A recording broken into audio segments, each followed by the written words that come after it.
Hi friends, ಇವತ್ತು ರೈಸ್ನ cooker ಇಲ್ದಲೇ ಮಾಡೋದು ತೋರಿಸ್ತಾ ಇದ್ದೀನಿ. ನಾನು ಹಾಫ್ ಕಪ್ ಬಾಸ್ಮತಿ ರೈಸ್ ತೊಗೊಂಡಿದ್ದೀನಿ. ಅದನ್ನು ಒಂದು 3 to 4 ಟೈಮ್ಸ್ ಚೆನ್ನಾಗಿ ವಾಶ್ ಮಾಡ್ಕೊತೀನಿ. ನೆಕ್ಸ್ಟು ಅದಕ್ಕಿಂತ ಸ್ವಲ್ಪ ನೀರು ಹಾಕ್ಬಿಟ್ಟು ಒಂದು 15 ಮಿನಿಟ್ಸ್ ಸೋಕ್ ಮಾಡೋಕ್ಕೆ ಇಡ್ತೀನಿ. ಸ್ಟವ್ ಮೇಲೆ ಒಂದು ವೆಸಲ್ ಇಟ್ಬಿಟ್ಟು ಅದಕ್ಕೊಂದು 3 ಕಪ್ಸ್ ನೀರು ಹಾಕಿ ಸ್ವಲ್ಪ ಸಾಲ್ಟು, ಒಂದು ಸ್ಮಾಲ್ ಪೀಸ್ ಚಕ್ಕೆ, 2 ಲವಂಗ ಹಾಕ್ಬಿಟ್ಟು ಸ್ವಲ್ಪ ಬೆಣ್ಣೆ ಹಾಕಿ ಅದನ್ನು ಬಾಯ್ಲ್ ಮಾಡೋಕ್ಕೆ ಇಡ್ತೀನಿ. ಫ್ಲೇವರ್ ತುಂಬ ಚೆನ್ನಾಗಿರುತ್ತೆ.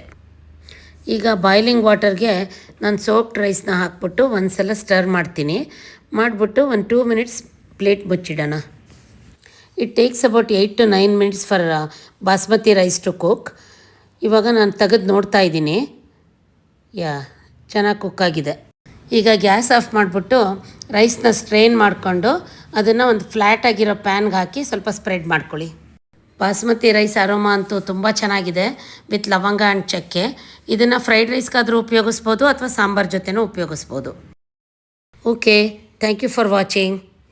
You can follow SKC recipes for more such videos.